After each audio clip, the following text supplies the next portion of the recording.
Un cordial saludo, compañeros y tutora. Mi nombre es Johan Humberto Ortiz Prieto, del curso de lenguas extranjeras con énfasis en inglés séptimo semestre. Soy del grupo 517-021 de enfoques curriculares. En este video realizaré mi ponencia sobre los enfoques curriculares que se ha realizado a lo largo del curso, junto con las prácticas de observación de 48 horas que se ha realizado en la institución educativa normal superior de Pasca. En mis prácticas presenciales para el enfoque curricular, he visto cómo la docente usa varias metodologías para enseñar a sus estudiantes.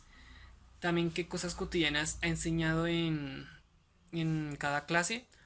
También hablaré de qué herramientas se ha utilizado para su enseñanza, como las TICs, y cómo finalmente los evalúa. Para seguir con esto tendremos que tener en cuenta o saber qué es un enfoque curricular. En este sentido, un enfoque curricular es un conjunto de creencias de presuntos teóricos acerca del currículo y del trabajo curricular, que pueden ser explícitos o implícitos y que se encarga del sentido y orientación a las propuestas y prácticas curriculares. Los enfoques curriculares reflejan la visión del mundo, los valores, las actitudes y las prioridades respecto al conocimiento que se han delineado de manera deliberada o no acerca de los procesos educativos. Este implementa los presuntos teóricos, compartidos por una comunidad educativa, sobre lo que tienen sentido y es importante para esa comunidad en términos de educación.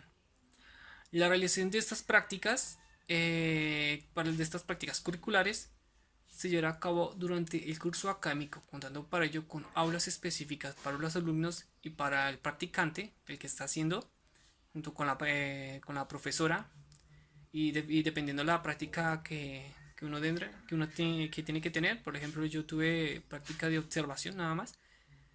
Eh, y, y también pues dar la información al tutor de los pasos que se deben dar. Seguimos con las metodologías de enseñanza que se usan en las aulas de clase. ¿Cómo se enseña? Pues hay cinco pasitos para enseñanza, que sería estrategias de enseñanza, los estilos de enseñanza, estrategias pedagógicas, principios metodológicos básicos y el juego como recurso metodológico.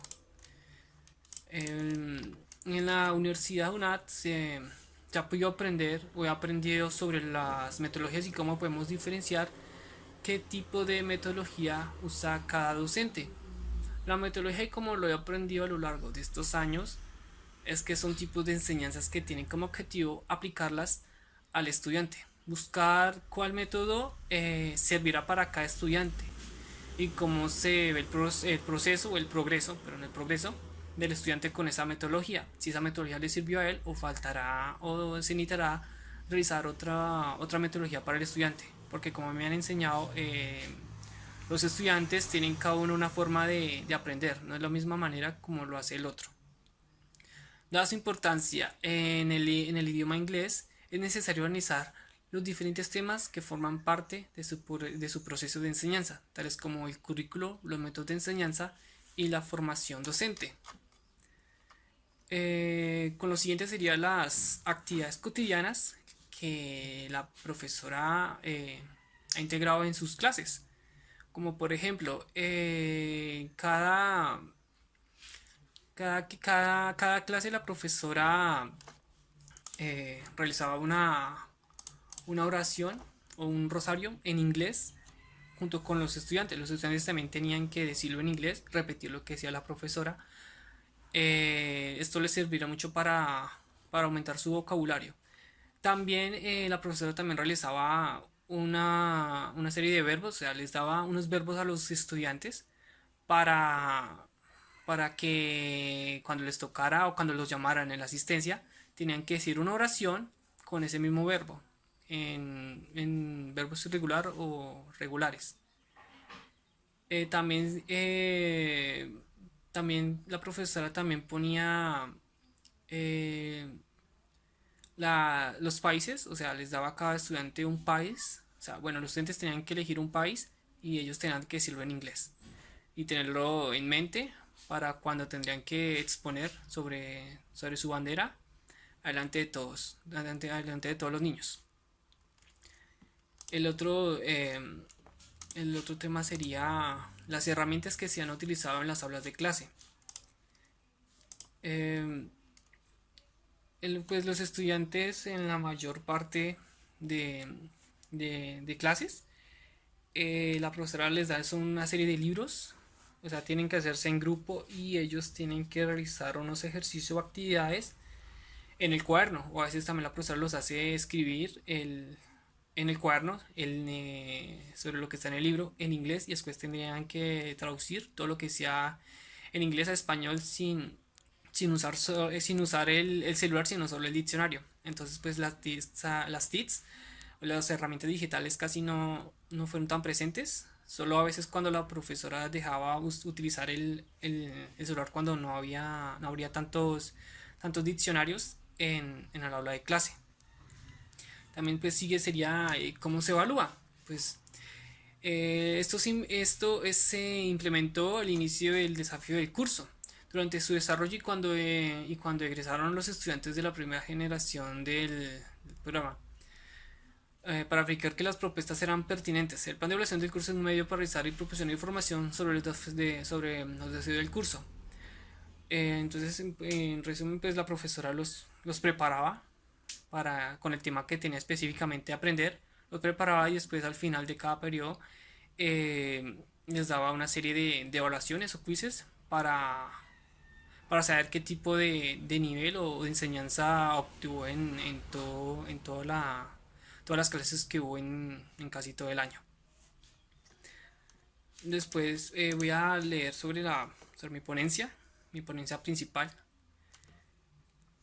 Desde mi punto personal sobre el enfoque curricular y las prácticas de observación que he visto a lo largo del curso y lo que nos ha enseñado la UNAD es que los diseñadores de cursos se preocupan de que los estudiantes tengan el potencial de sentirse reconocidos por su diversidad, aprender activamente, estar satisfechos consigo mismos y ver oportunidades significativas para mejorar la formación personal en el proceso de formación. Para entender el proceso de integración curricular es necesario, en primer lugar, establecer sus bases conceptuales. Se define la integración curricular de las TICs como el proceso de hacerlas enteramente parte del currículo, así dando la función del sílabus del curso, como una herramienta importante y permeándolas con los principios educativos y la didáctica que conforman el engranaje del aprender. Lo más importante es que los estudiantes no tienen miedo del proceso de formación, sino que lo ven como una gran oportunidad para ellos mismos y se sienten felices cuando ingresan en el entorno educativo. Para lograr este enfoque, la formación en pedagogía por sí sola no es suficiente, sino que también requiere una preparación lateral en psicología y en campos similares. En este sentido, la formación potenciará en gran medida el proceso individual de cada alumno y hará de la educación una oportunidad diferente en los enfoques previamente definidos. Por ello, el aprendizaje no es solo individual, sino también colectivo, de modo que todos los participantes puedan contribuir a la validación de lo aprendido. El proceso de aprendizaje debe ser útil a la realidad concreta para que se genere aprendizajes dinámicos de forma permanente. El aprendizaje surge de y para la realidad concreta, de modo que la persona que aprende determina el porqué del aprendizaje. En la integración curricular de las TICs y el uso del sílabus podemos distinguir por un lado las características que se tiene y por el otro lado son cursos y métodos para usarlas. Ambas cosas son diferentes aspectos del proceso de aprendizaje. El concepto de integración a la clase no es más cercana ni más relevante para ninguno de ellos, pero resultan de todas las relaciones válidas y complementarias. La educación intenta integrar estas herramientas o las TICs en el proceso educativo, proporcionando un conjunto de orientaciones, métodos y experiencias didácticas con el fin de que los educadores puedan apoyarse sobre estas herramientas, con los recursos educativos del aprendizaje. El aprendizaje tiene implicaciones prácticas para la realidad del alumno a través de la validación social y la identificación del conocimiento previo de un tema en particular. Es comprensible que el enfoque teórico empleado en un sistema educativo esté entre en la caracterización y organización interna de los elementos que componen el currículo. En la universidad se busca que el estudiante sea el sujeto de la educación, no el objeto de la educación. Para ello, el proceso de enseñanza debe de desarrollarse utilizando elementos que ayuden a los alumnos a conectar con la realidad. Alguna sugerencia de cursos que tengan la intención de diseñar o reestructurar una institución educativa. Tendrán que considerar sus principios filosóficos, que a su vez se convierten en la base del modelo de educación que se define el concepto de educación, los perfiles de los docentes y como procesos de enseñanza.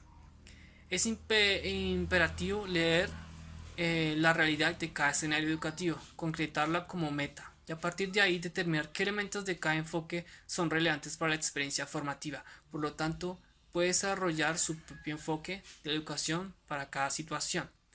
Y si está mediado por la reflexión, garantizará un diseño curricular eléctrico con la misión, perdón, ecléctico con la misión de aplicarse plenamente en el entorno del mundo real. Entonces, muchas gracias por ver y eso fue todo.